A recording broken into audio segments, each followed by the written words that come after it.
राम जी। रामचरितमानस सुंदरकांड दोहा संख्या 38 के पिछले दोहे में रावण का अहंकार और उसके मंत्रियों की मुंहदेखी का वर्णन करते हुए तुलसीदास जी लिखते हैं, मंत्री, वैद्य और गुरु यह तीनों यदि अप्रसन्नता, भय या लाभ की आशा से हित की बात ना कहकर प्रिय बोलते हैं अर्थात ठकुर सुहाती कहने लगे, तो समझना चाहिए कि राज्य, शरीर और धर्म यह तीनों शीघ्र ही नष्ट होने वाले हैं।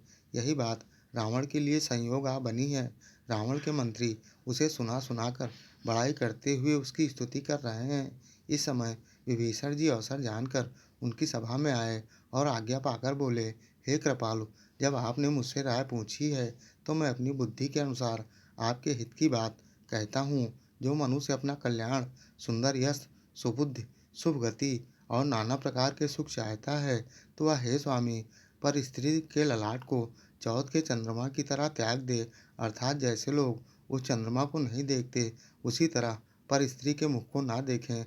चौदहों भुवनों का एक ही स्वामी हो, वह भी जीवों से बैर करके नष्ट हो जाता है। और जो मनुष्य गुणों का समुद्र और चतुर हो, उसे चाहे थोड़ा भी लोभ क्यों न हो, तो भी उसे कोई भला नहीं कह सकता। इस दोहे में विभीषण जी रावण से किन 6 प्रकार के दोषों को त्याग कर और समस्त ब्रह्मांडों के स्वामी श्री राम जी के उदार स्वभाव और भक्ति से मिलने वाले प्रतिफल को लेकर क्या समझाते हैं, इस दोहे में उसी का वर्णन है। कृपया दोहा पूरा सुने, तभी दोहे का पूर्ण सार और मर्म समझ पाएंगे।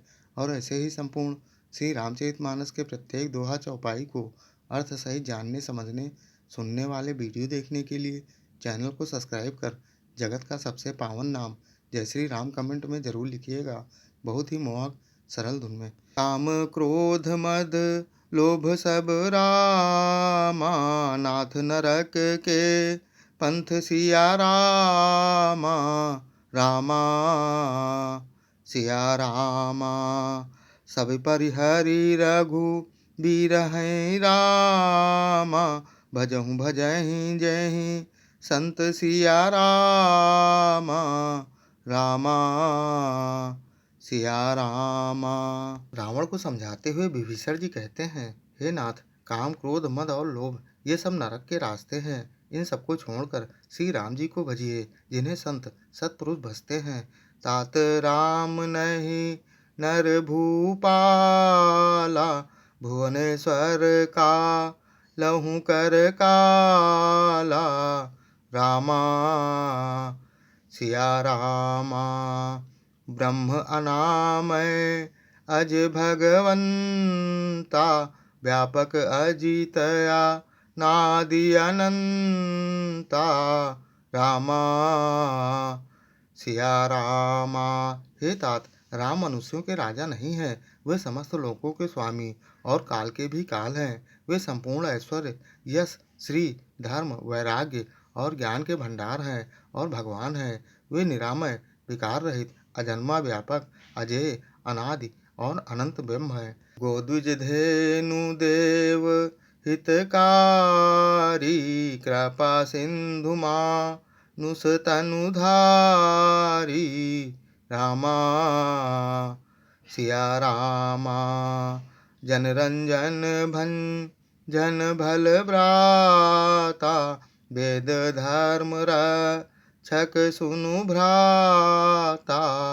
रामा सिया रामा। उन कृपा के समुद्र भगवान ने पृथ्वी, ब्राह्मण, गौ और देवताओं का हित करने के लिए ही मनुष्य का शरीर धारण किया है। हे भाई सुनिए, वे सेवकों को आनंद देने वाले, दुष्टों के समूह का नाश करने वाले और वेद और धर्म की रक्षा करने वाले हैं। ताहि बयरु तजी नायऊ माथा, प्रणतारित भंजन रघुनाथा।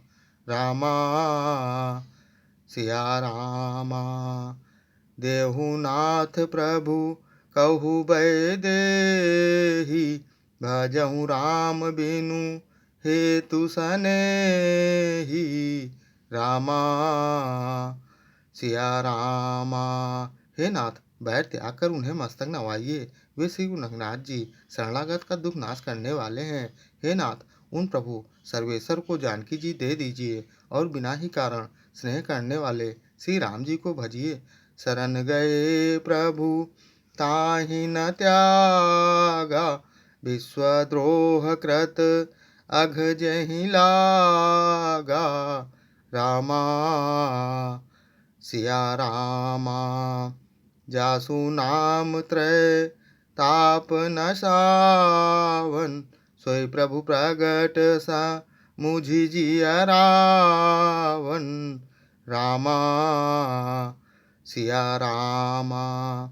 जिसे संपूर्ण जगत के द्रोह से करने का पाप लगा है, शरण जाने पर प्रभु उसका भी त्याग नहीं करते। जिनका नाम तीनों तापों का नाश करने वाला है, वे ही प्रभु भगवान मनुष्य रूप में प्रकट हुए हैं। हे रावण, हृदय में यह समझ लीजिए। पिछले अन्य वीडियो देखने के लिए चैनल पर जाएं या फिर बिना स्पेस दिए #बालकांड दोहा, अयोध्या कांड दोहा, अरण्य कांड दोहा, किष्किंधा कांड दोहा या सुंदरकांड दोहा संख्या डालकर सर्च कर देख सकते हैं। जय श्री राम।